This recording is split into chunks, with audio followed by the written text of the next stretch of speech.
मैं डॉक्टर अनिल ठाकुर, अर्थशास्त्र विभाग एस कॉलेज देवघर। इस वीडियो क्लास में आप लोगों का स्वागत है। आज हम लोग इस क्लास में देखेंगे अप्रत्यक्ष कर के गुण और दोष, merit and demerit of indirect taxes. छात्रों, अप्रत्यक्ष कर वह कर प्रणाली है जिसमें जिस व्यक्ति पर कर लगाया जाता है वह पूर्णतया या अंशतया दूसरों पर टालने में सफल हो जाता है। अर्थात जिस व्यक्ति पर कर लगाया जाता है वो पूरा या थोड़ा अधिक, थोड़ा बहुत दूसरों पर टाल सकता है। इस कर प्रणाली में कर का दबाव और कर का भार अलग अलग व्यक्तियों पर कर का भार और दबाव अलग अलग व्यक्तियों पर पड़ता है। इसका मतलब कर का दबाव कहीं और कर का भार किसी और पर पड़ता है। जैसे आप देखें, आप पंखा खरीदते हैं,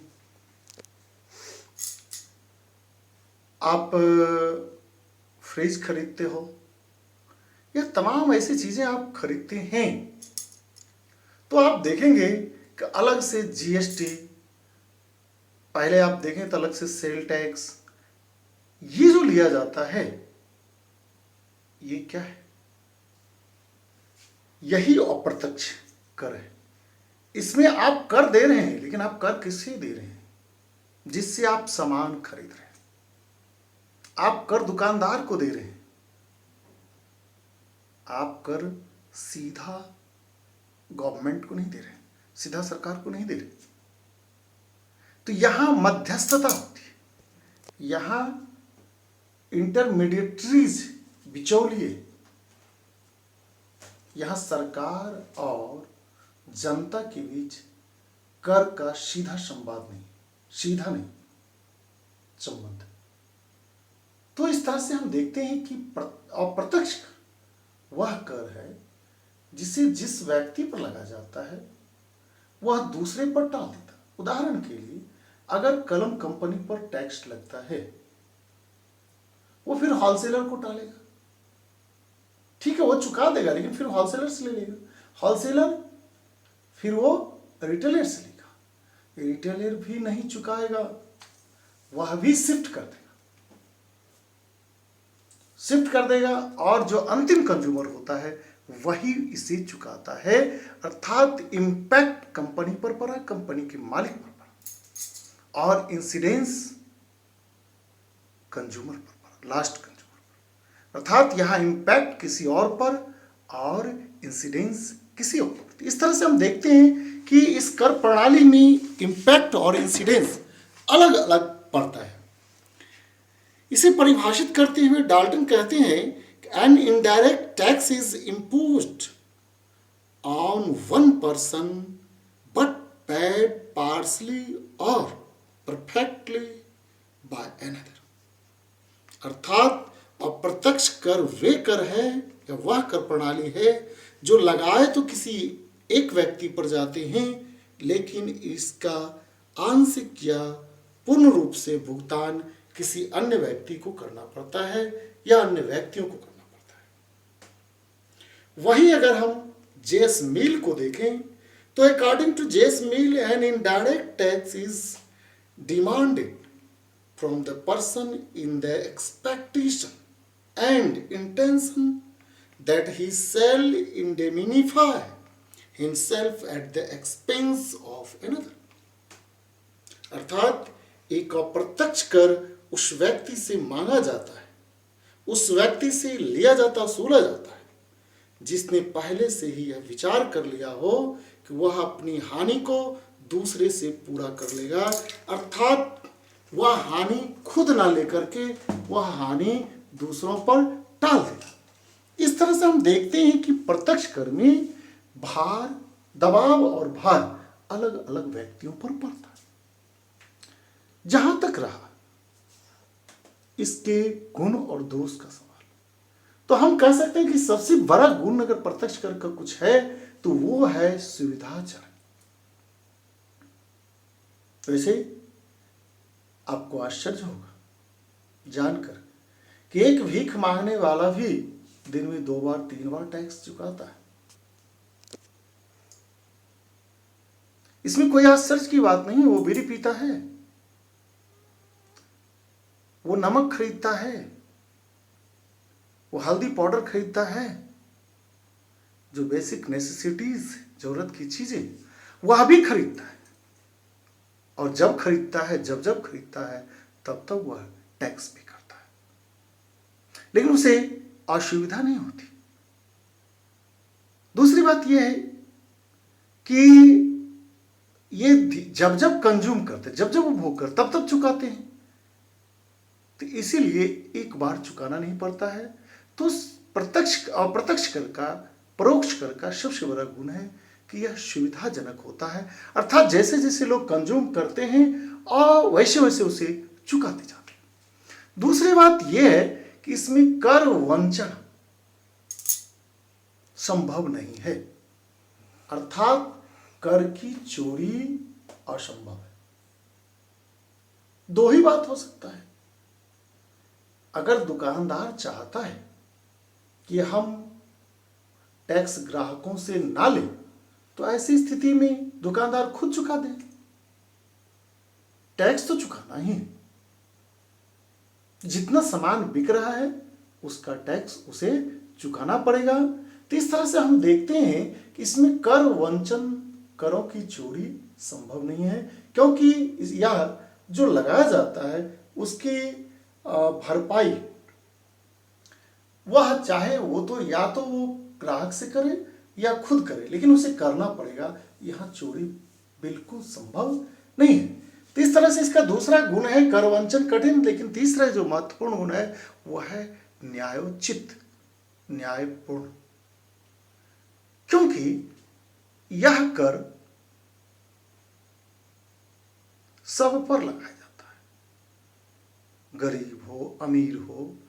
अगर हल्दी पाउडर पर 1 रुपये कर लगा हुआ है, बिजली पंखा पर 50 रुपये कर लगा हुआ है, तो उसे अमीर खरीदे या गरीब खरीदे। गरीब खरीद रहा है तब भी 50 रुपया पंखा पर टैक्स दे रहा, अमीर खरीद रहा है तब भी 50 रुपया टैक्स दे रहा। अगर सरसों तेल पर 1 रुपया टैक्स लगा है, गरीब खरीद रहा है तब भी 1 रुपया दे रहा है, अमीर खरीद रहा है तब भी 1 रुपया दे रहा।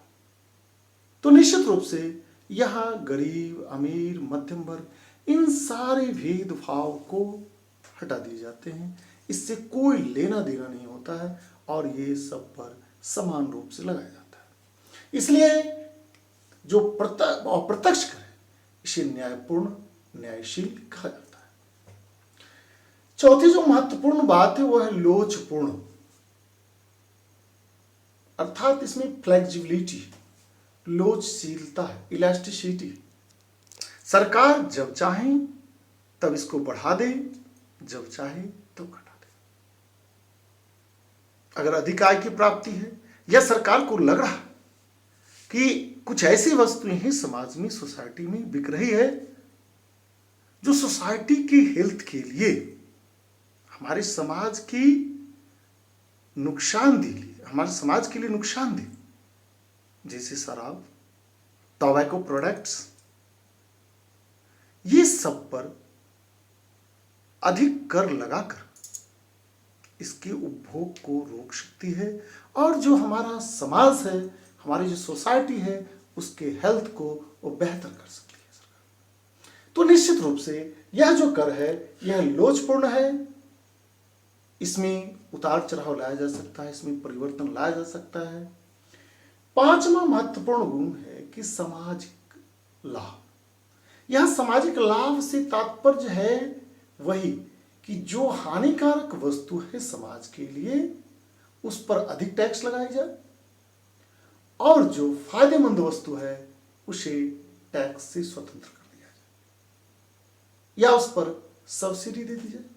तो जब फायदेमंद वाली वस्तु पर सब्सिडी दी जाएगी और जो समाज के लिए हानिकारक वस्तु है like alcohol, drugs etcetera, tobacco products, तो निश्चित रूप से समाज के लिए यह कर प्रणाली फायदेमंद साबित होगा, क्योंकि यह समाज के फायदे में काम करता है। छठा है विस्तृत आधार।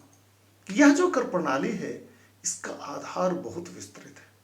यह आधार विस्तृत से मतलब यह है कि इस कर के दायरे में अधिकांश लोग आते हैं, और यहां तक कि अमीर से गरीब तो आते ही हैं।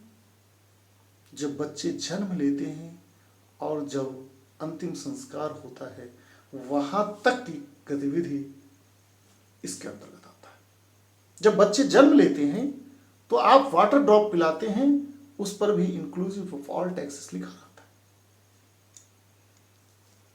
आप श्मशान में या अंतिम संस्कार वक्त आप मैच बॉक्स चलाते यूज करते हैं, आप अगरबत्ती यूज करते हैं, आप परफ्यूम यूज करते हैं, उस पर इंक्लूसिव ऑफ ऑल टैक्सेस लिखा रहता है। अर्थात व्यक्ति जन्म लेने से मृत्यु पर्यंत, गरीब से अमीर, सारे लोग इस कर के दायरे में आते हैं। इसीलिए इस कर प्रणाली को कहा जाता है कि इसका आधार बहुत ही विस्तृत है। उसके बाद है वचतपूर्ण। वचतपूर्ण या मितव्ययी इसलिए इसे कहा जाता है क्योंकि इसमें जब कर लगाया जाता है तो जब वस्तु बिकेगी तो हर हालत में से चुकाना ही पड़ेगा, तो इसलिए कहा जाता है कि इसमें वसूली खर्च बहुत कम होता है।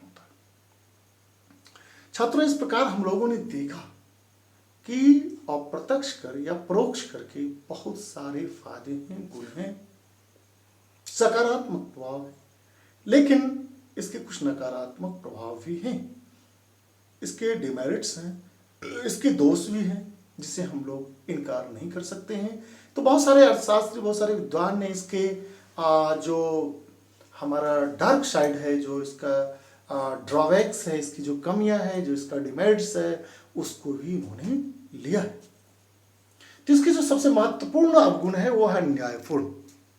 छात्रों, इस कर प्रणाली को अर्थशास्त्रियों ने, कुछ अर्थशास्त्रियों ने अन्यायपूर्ण भी कहा है। अन्यायपूर्ण इसलिए कहा है कि इस कर प्रणाली में आप देखेंगे, और अभी अभी आपने देखा इसके मेरिट्स, इसमें कोई भेदभाव नहीं होता है, इसमें कोई डिस्क्रिमिनेशन नहीं होता है, विभेद नहीं होता है। अर्थात गरीब और अमीर दोनों पर समान भार दिया जाता है।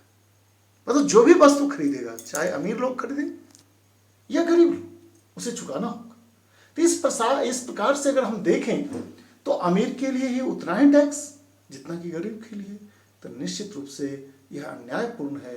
क्योंकि एक करोड़पति भी हल्दी पाउडर अगर 55 रुपये में खरीदते हैं, 55 रुपीज़ में, एक भीख मांगने वाला व्यक्ति भी 55 रुपये में खरीदते हैं। अगर उस धनिया पाउडर पर, हल्दी पाउडर पर 5 रुपये टैक्स लगा हुआ है, इनडायरेक्ट टैक्स, तो 5 रुपये करोड़पति भी चुका रहे हैं सरकार को टैक्स, और एक गरीब व्यक्ति भी चुका रहे हैं।